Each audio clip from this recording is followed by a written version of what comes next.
So both of you and I have somewhat unique last names.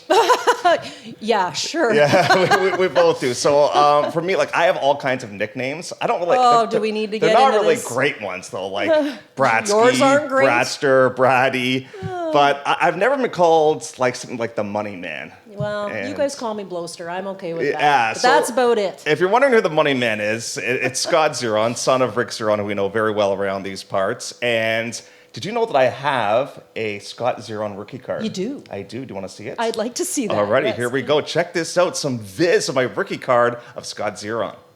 Do this Ed thing?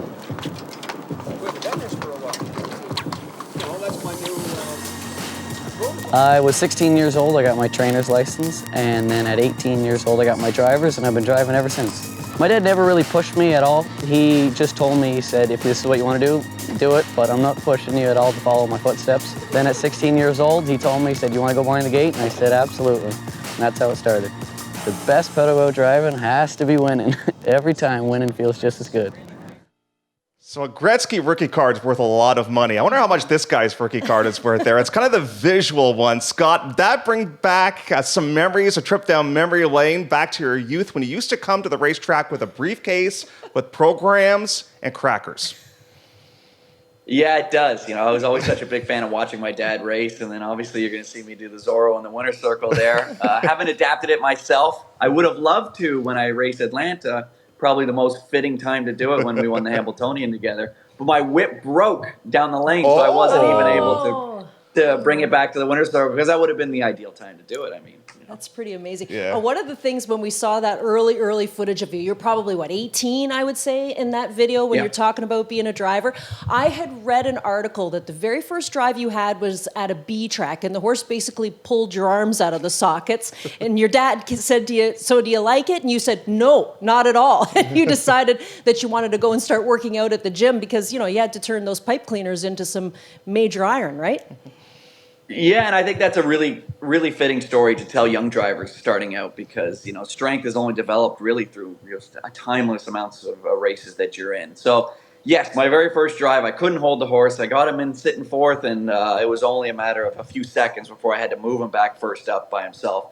And I got off the track, my goggles all fogged up, couldn't see a thing. And my dad was so excited to see me race. I may have finished fifth, and he didn't really know what happened in my eyes, but he said, now how was it? He was all, excited for me. And I said, if that's what driving this horses is like, I don't want to drive horses. And he said, no, that's isolated case. Trust me, they're much better than him. Well, the reason we're having you on the show today, you are an Ontario boy. You're a Dan Patch Award winner now. You had an unbelievable season last year. Your resume is just tremendous. Who, by the way, gave you the nickname the Money Man? Do you remember the first person to call you that? Yeah, Sam McKee did. Oh, it was Sam, was it? Yeah. Boy, we miss him so much. He was a tremendous race caller. I just get goosebumps whenever I hear some of his race calls. But yeah, the Money Man seems appropriate. Now, the one thing, too, that I've noticed, whenever you win, the photographers love it. Because there's like 50 people in the winner's circle. One of the main reasons for that, we were talking about this just earlier with Scott about his family. Well, you have such great family support, Scott, from your mom and obviously your dad, who's your number one fan. He's always in here telling Randy and I or Jeff and I all about what you're up to. So we get the tea from your dad. But I wanted to ask you, you come from a pretty big family. You have, 3 sisters, so 2 older, 1 younger, and everybody's successful. So what is it about the morals and values that your parents instilled in you guys to make you all so successful? You know what? I think the root of it's a lot of love. We are a very tight-knit family. Everybody pushes for each other. I might be the one visually that looks like they do the best, but I have really 3 successful sisters, and they all have children. Yeah, I don't know what my mom and dad did right, but so far the family is a pretty tight-knit family that's been successful in each other's careers. You know what's so important about that, too? Good or bad, they're with you. Like, you were injured for a while there, too, Scott, and you know what? I'm sure they supported you through that, too. I mean, during COVID, I got laid off. My family was there for me, so you can't replace that. It's so important. Let's go down memory lane, shall we now? Because last year, an unbelievable season for you. And we'll start off here with the Pepsi North America Cup, a race that I know that you love to win. And not only did you win with It's My Show, but you beat Confederate. Do you remember that drive? Because you got the jump on Timmy in that race, and not too many horses beat Confederate last season. Oh, I remember every second of it. I think that'll go down. I mean, obviously I'm biased, but it has to go down as one of the best NA Cup races, only because having four divisions, top two finishers, everybody was very deserving of getting into that final. But it also made it so wide open. You know, I wasn't an overwhelming favorite, and Confederate may have been favorite, but you could have named 5 or 6 other horses that could have won that race. So to come out on top, it was a nail biter down the lane, and my horse fought really tough. Okay, so after that, now I had you to win, by the way. I really liked that horse that night. But one of the moments for me that I was so excited to watch was when you won the Little Brown Jug with It's My Show. And you happened to win the Jugette as well, so talk about a 1-2 punch. When you're racing down for a race that's just steeped in history, it has to feel amazing when you hear your name called.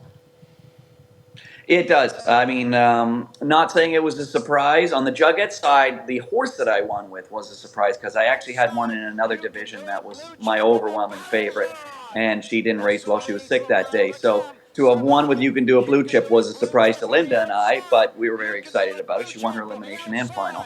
Now heading into Jug Day, it was also very wide open. We're dealing with half-mile track. I knew my horse would suit that, but you don't know how a horse is going to handle two-heat racing. So all we knew was we had a good horse, and it was a tough race. Cannibal won the elimination. He outright beat me. I had every chance to beat him, and he beat me. So confidence isn't ultra high when you don't draw the one hole heading into that final. So we needed a few things to go right, and my horse to be on the top of his game, and he just was in that second heat. That's on our bucket list, Scott. Both you and I want to go down to the Delaware County Fair to catch the Jug. It just looks like a lot of fun. I want to go down and talk about tactical approach now a little bit, but I want to start off with the Breeders' Crown and the Hamble when the overnight sheet came out. And you're stuck with the second tier with one, and you're stuck with post 10 in the other. Like, were you just thinking, how am I going to get over this obstacle? Or were you confident that you had the horse to do it? Honestly, Breeders' Crown, I was very confident, but we'll back it up to the Hambo. Hambo was one of the days where I told my family, you don't really need to come. We have a very tough shot to win. You're not missing out. It's gonna be near impossible. And I mean, those were really the feelings. I know I had a nice horse, but there was just no way I could get him involved early to give him that opportunity to either succeed or fail. So, in my opinion, we weren't winning that race. And the fact that everybody moved off the rail at the quarter pole made it just a little easier to slide up there, but we still needed everything to go right the way it did in that race. And he raced sensational, and obviously he proved to be a great horse the rest of the year. Now, in the Breeders' Crown, having the trailing position wasn't horrible. It just meant I wasn't going to be able to dictate how well I got away. So the trip ended up unfolding really well, and he finished really strong to win that one as well. Actually, Randy gave you a new nickname after you won because he called you Scotty Z Rail, I believe, after that. It was really an amazing trip. I want to ask you, too, about the Hambo. Obviously, that's a race that I think you'll always be in love with because of the win from Atlanta for Dad and the whole family. I mean, that's got to be super cool. But also, you had broken your hip and you had to take a little bit of time, and you got to kind of sit where we get to sit as a commentator for the Hambletonian 2022. How did you like that?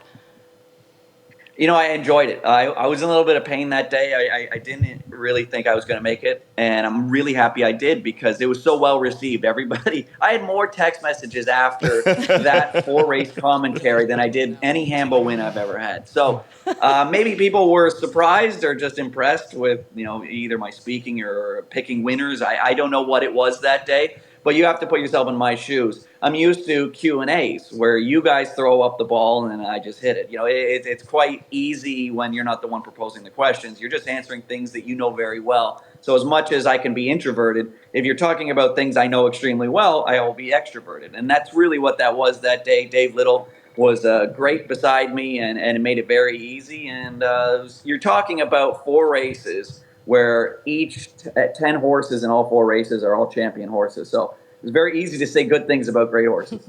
Maybe we've got an agent for us here. What do you think? We can hire Sky to be our agent next time. I think when you and I retire, maybe he can, pop up here in maybe 20 years or so. That's right. Now, Scotty, where have you been as of late? Because I haven't seen you drive a lot over the winter time. Was this a planned vacation? And what have you been up to? Yeah, I used to take winters off. I had taken 3 winters off, and then when I got injured, that was my vacation. So I was out for two months and a bit, and then I drove throughout the whole winter last year. and just was tired. By the end of it, high pressure races, it's not that it weighs on you, but by the end of the season, you're pretty tired of the politics that go with it and a lot of that stuff. So I wanted to take December, January off, and that led to loving the time off. I took February off, and now we're back at it. Okay, so you're back at it. You're at Yonkers now, but I know you drive around. Like I said, your dad comes in and tells us where you are here, and then you've driven to this track now, and then you drove over to this track to drive one over there. I mean, you must put tons of miles on the car. But what's the track that you think you see the best? You know, when you're there, you just feel like you're home, or you feel like it's a track you know off the back of your hand? I mean, I wish I could say it's Mohawk, but it's not Mohawk or Meadowlands. It's Lexington. Lexington Red Mile is my favorite track to drive at. I find it the kindest on a horse. I find you can win from sitting anywhere, dead last, front, anywhere. And that's the one track I just feel at home, and I've had a lot of success there, and it's just a fun place to be. But logistics-wise, yeah, it's plane, trains, and automobiles throughout the whole year to get to all these places. Back in the day, did your dad say before you drive, you've got to go to school? Because you know that you went to Sheridan and you did get a diploma there. Was that important for your dad and for you to get that education before you started behind the bike? Yeah, it was my mother as well. She actually never really wanted me to drive. Obviously, it comes with the chance of injury and then complete collapse of a career by injury. So she didn't love it. Even she's watched my dad. He may have took a different avenue with training, owning, driving. So he does the 24/7 job when I just do the driving. So it's been much easier for me. He's a much tougher worker than I am. But no, school was very important. It was necessary, and no regrets at all. I mean, had racing not worked out, I mean, at 18 and 19, I wasn't very talented. So it took a lot of races to get to where we're at today. And if it didn't work out, I mean, I may be behind a desk, not doing commentary, but running numbers for companies and accounting. So I have to ask you. That leads me to the next question. So you have the diploma in accounting.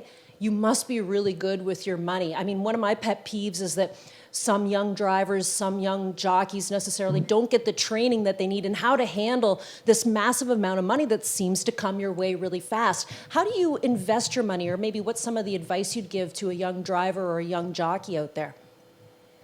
I would think it'd just be to ask questions. You could be naive to the fact that you think it's just going to come in as quickly as it is, and it's never going to stop.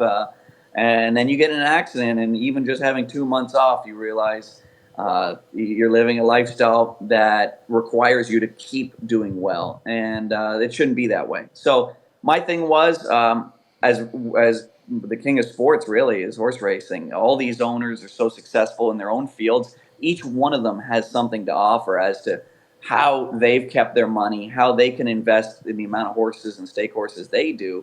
And that's all I've done. I mean, I won't give away any one tip because there's so many different avenues to make sure that the money you currently make can grow over the future, and stability is a big thing.